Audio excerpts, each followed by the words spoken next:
Now, so today we have to discuss about the second part of the lesson. The name of the lesson is Animal Husbandry. हम topic पढ़ रहे हैं improvement in food resources और improvement in food resources का आधा part crop raising हमने discuss कर लिया था और इम्प्रूवमेंट इन फूड रिसोर्सेज का जो सेकेंड पार्ट है जिसका नाम है एनिमल हस्बेंड्री, उसके बारे में हमें इस चैप्टर में इस टॉपिक में डिस्कस करना है।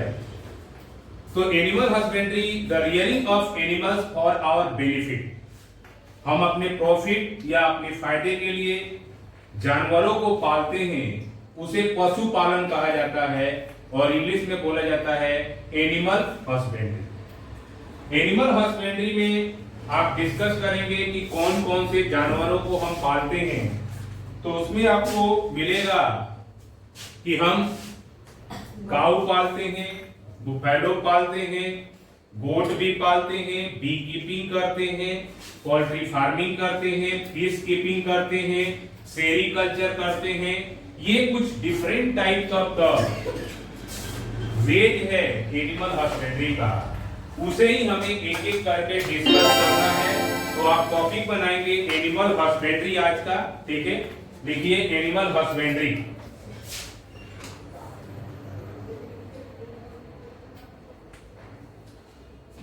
अब देखिए कंसेप्ट क्या है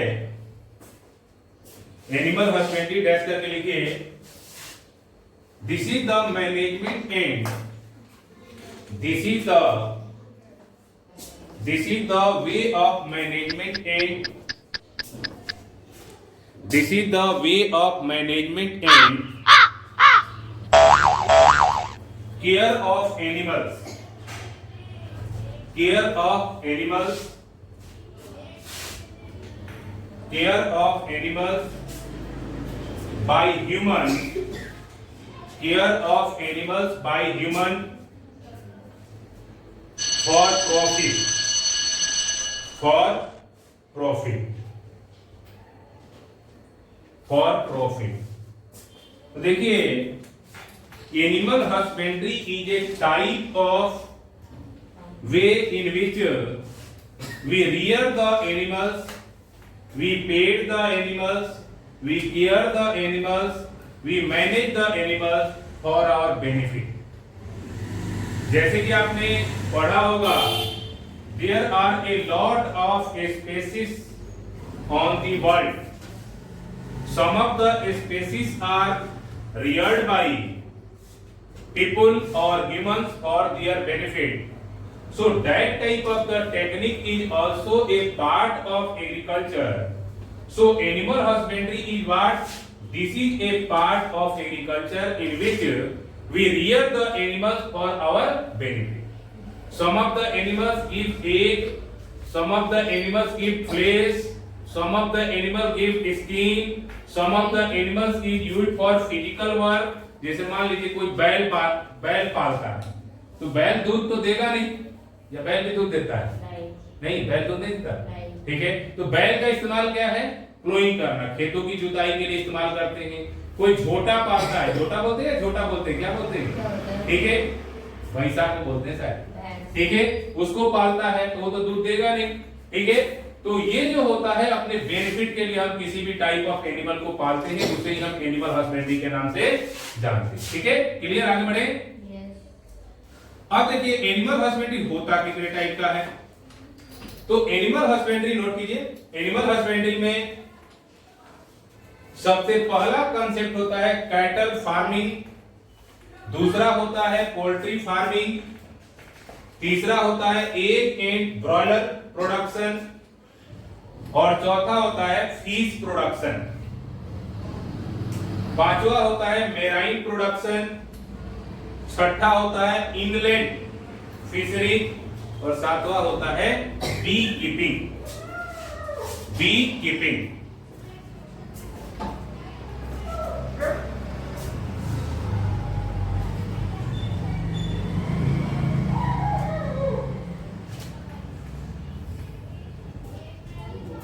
हो गया। These are the different parts of animal husbandry in which we rear the animals for our benefit.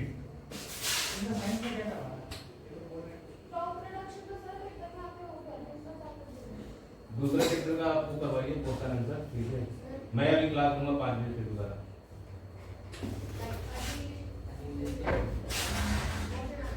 Now तो cattle farming, poultry farming, egg broiler production, fish production, marine production, inland fishery, bee keeping, these are the different ways of animal husbandry। अलग अलग type के animals को अलग अलग तरीके से हम क्या करते हैं, पालते हैं, उसे एनिमल हस्बेंड्री के नाम से जाना जाता है। अब देखिए आपके पास जो पहला कंसेप्ट है वो कंसेप्ट है कैटल फार्मिंग। कैटल का मतलब होता है मवेशी, और मवेशी में काऊ होगा या बुफैलो होगा, इसको हम पालते हैं। हाइब्रिड टाइप ऑफ जो जीन होता है काऊ या बुफैलो को, उसको पाला जाता है, जिसमें साहिवाल एक गाय है जो काफी बड़े अमाउंट में, ज्यादा अमाउंट में दूध देती है, उसको पालते हैं, जिससे कि प्रोडक्शन ऑफ मिल्क बड़े पैमाने पे हो। दूसरा आपने देखा होगा कि और भी डिफरेंट टाइप के क्लासिफाइड जेनेटिकली मॉडिफाइड एनिमल्स होते हैं, जिसका इस्तेमाल मिल्क प्रोडक्शन के लिए करते हैं, उसे कैटल फार्मिंग करते हैं। जैसे कोई भैंस पालता है, कोई गाय पालता है और उससे दूध निकाल करके बेचता है, तो उस प्रोसेस को कैटल फार्मिंग करते हैं। इज स्पेशली हम जानते हैं कि milk is very very important for the kids. तो जितने भी बच्चे हैं उनको दूध चाहिए, और दूध का प्रोडक्शन केवल और केवल गाय और भैंसों के माध्यम से होता है।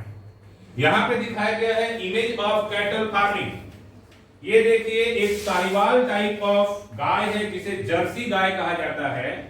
ये बड़े अमाउंट में, ज्यादा अमाउंट में दूध प्रोड्यूस करती है। कुछ तो ऐसे भी जर्सी गाय होती है जिसे साहिवाल कहते हैं, जो पूरे दिन में 70 लीटर दूध देती है, 3 बार दूध देती है, सुबह, शाम और दोपहर में। उसके बाद कुछ बेसिक टाइप ऑफ बुफैलोज भी होती हैं, भैंसें होती हैं, जो बहुत बड़े अमाउंट में दूध देती हैं। इससे किसानों को फायदा होता है, इसलिए किसान कैटल फार्मिंग पे फोकस करता है, ज्यादा से ज्यादा मवेशी को पालता है, दूध बेच के अपना मुनाफा कमाता है।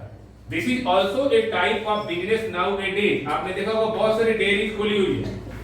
आपका एक कॉमन डेयरी है जिसका नाम है मदर डेयरी। मदर डेयरी पूरे दिल्ली और उसके आसपास के एरिया से किसानों से दूध इकट्ठा करता है और उसको फिर सप्लाई करता है। अमूल मिल्क का नाम सुना होगा, सुधा मिल्क का नाम सुना होगा। उसके अलावा सबसे पुरानी तुम्हारी एक इधर डेयरी है, पता नहीं क्या नाम है, इंडियन डेयरी, ठीक है, उसका नाम तो सुना ही होगा, ठीक है। तो अलग अलग टाइप्स ऑफ डेयरीज हैं जो ईज स्पेशली कुछ तो खुद पालते हैं, गाय भैंस खुद पालते हैं, और कुछ दूसरे से इकट्ठा करके उसे सेल आउट करते हैं, जिससे कि हमारे घरों तक दूध पहुंचता है। तो that type of the topic is called cattle farming. अब देखिए आपने देखा होगा कि बहुत सारे लोग शहद बेचते हैं, शहद का कारोबार करते हैं। जैसे डाबर कंपनी शहद बेचती है, बाबा रामदेव पतंजलि के नाम से शहद बेचते हैं, कहते हैं मेरा तो 101% प्योर है। 2 तरीके का शहद होता है, और शहद कहां से प्रोड्यूस होगा? मक्खी से, मधुमक्खी से। मधुमक्खी कैसे शहद दैट मींस कॉल्ड इंट्रोड्यूस करती है, बताइए।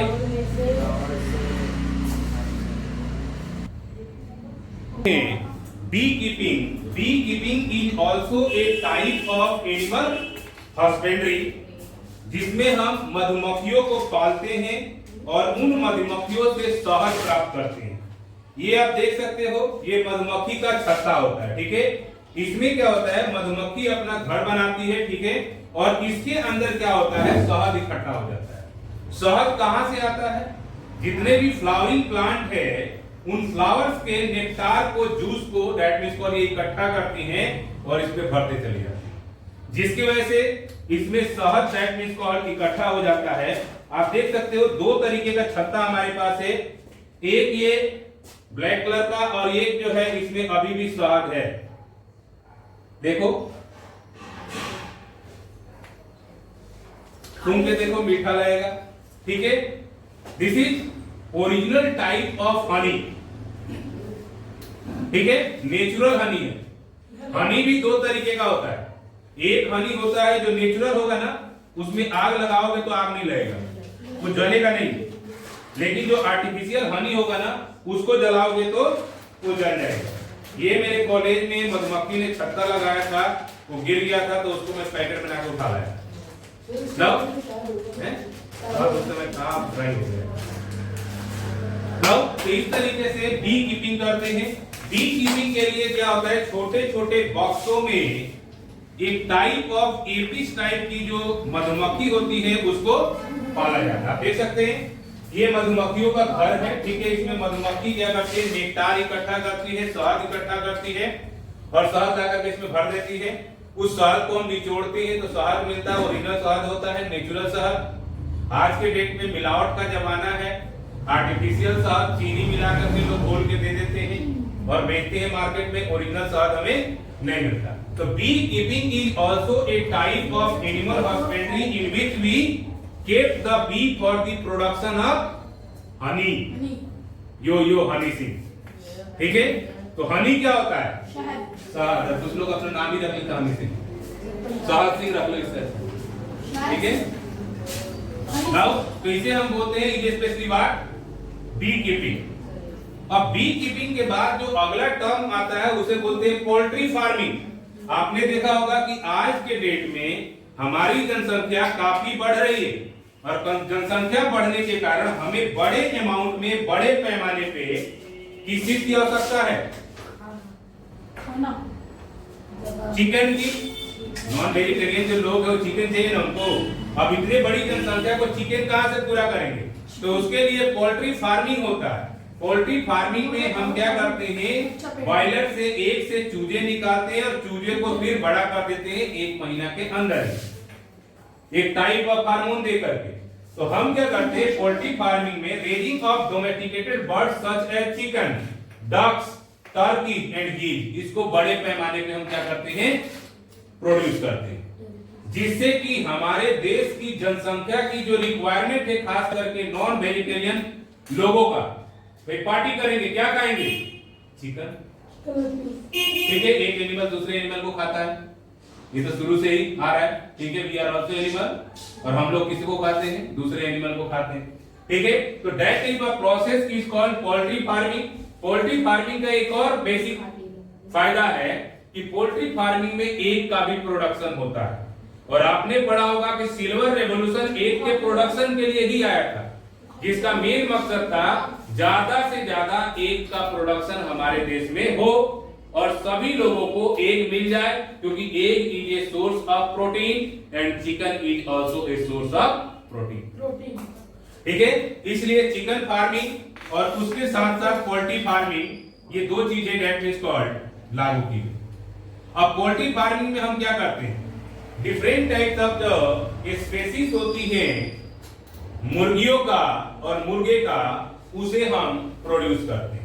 यहाँ पे आप देख सकते हैं 3 इमेज दिखाया गया है। इस इमेज के माध्यम से ये समझाने की कोशिश की गई है कि poultry farming is also a type of animal husbandry which is also beneficial. लगभग भारत के 2 से 3 करोड़ लोग इस बिजनेस में लगे हुए हैं।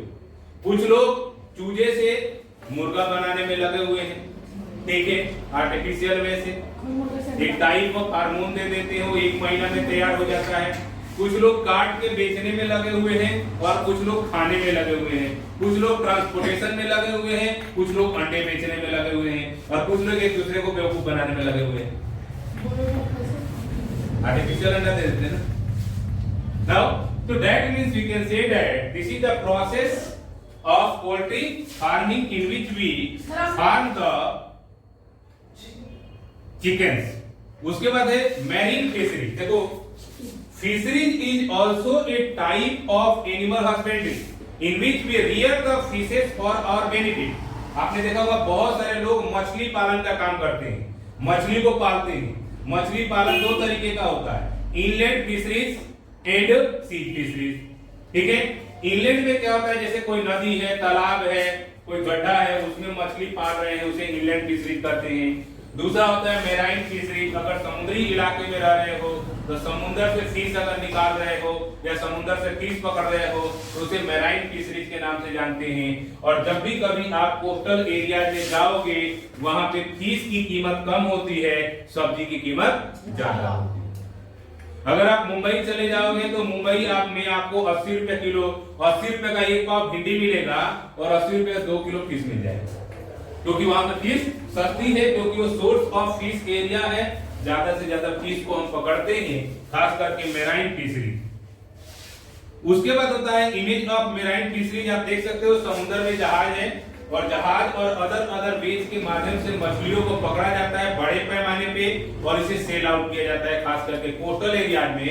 अब तो different types of the techniques develop हो गया है, जिसकी वजह से समुद्री मछलियां आपके मंडी तक भी आ रही है। जैसे आप टैगोर गार्डन मंडी में चले जाओगे, यू कैन सी वहां डिफरेंट टाइप के फिशेस आपको दिखाई दे देंगे।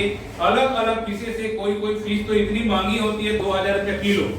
जैसे प्राउन लेने चले जाओ बड़े वाला 2000 रुपए किलो, इतना महंगा कोई दूसरा चीज नहीं है। हनी भी लोगे तो 700-800 रुपए किलो मिल जाएगा, घी भी लोगे तो 700-800 रुपए किलो मिल जाएगा। लेकिन फिश लेने जाओगे एक पार्टिकुलर टाइप ऑफ फिश, उसकी कीमत हमेशा ज्यादा होगी। तो बेनिफिट है ना, अगर मान लो रोजाना का 10 केजी कोई प्राउन बेच रहा है तो 10 केजी प्राउन की कीमत 2000 के हिसाब से कितना हो गया, 20,000 रुपया। और 20,000 multiplied by 30 is equal to 6 lakh रुपया महीने का, अगर वो प्रोडक्शन करके बेच रहा है तो ये फायदेमंद सौदा है। मैं आप लोगों को एक कहानी बताता हूं। मेरे गांव का एक लड़का था जो ग्रेजुएशन करके, मेरे गांव से 2-3 किलोमीटर दूर का है, ग्रेजुएशन करके दिल्ली में आ गया। दिल्ली में आया, उसने कोशिश करी कि कुछ बिजनेस करूं, कुछ काम करूं, मजबूरी में उसको रिक्शा चलाना पड़ा। मकान मालिक हमेशा ताने देता था कि समय से तुम किराया नहीं दे पाते हो। हार करके गांव भाग गया और गांव जाकर के चौवर की जो जमीन होती है उसको लीज पे ले लिया 10 साल के लिए और कई सारे गड्ढे खोद दिए और गड्ढे खोदवा के उसकी मिट्टी का बैरियर बना दिया और उसमें पिलर डलवा दिया। नीचे अब वो क्या करता है, मछली पालता है, ऊपर पिलर पे जाल लगा हुआ है उसमें मुर्गी पालता है और जो आसपास मिट्टी फैलाया गया है उसमें फल और फ्रूट उगाता है।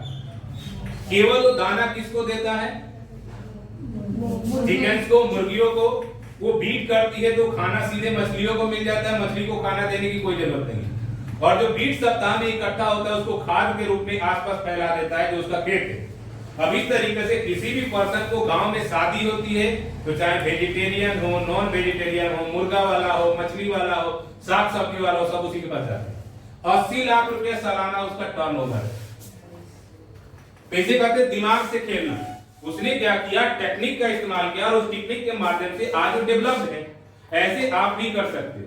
तो इस टेक्निक को हम क्या बोलते हैं, फिशरीज, जिसमें हम मछलियों को क्या करते हैं, रियर करते हैं, पालते हैं। अब इनलेट फिशरीज होता है, जैसे मान लीजिए कोई तालाब है, कोई रिवर है, कोई अदर सोर्स है, उसमें मछलियों को पाला जा रहा है और उससे मछली का प्रोडक्शन किया जा रहा है, तो उस प्रोसेस को इनलैंड फिशरीज के नाम से जानते हैं।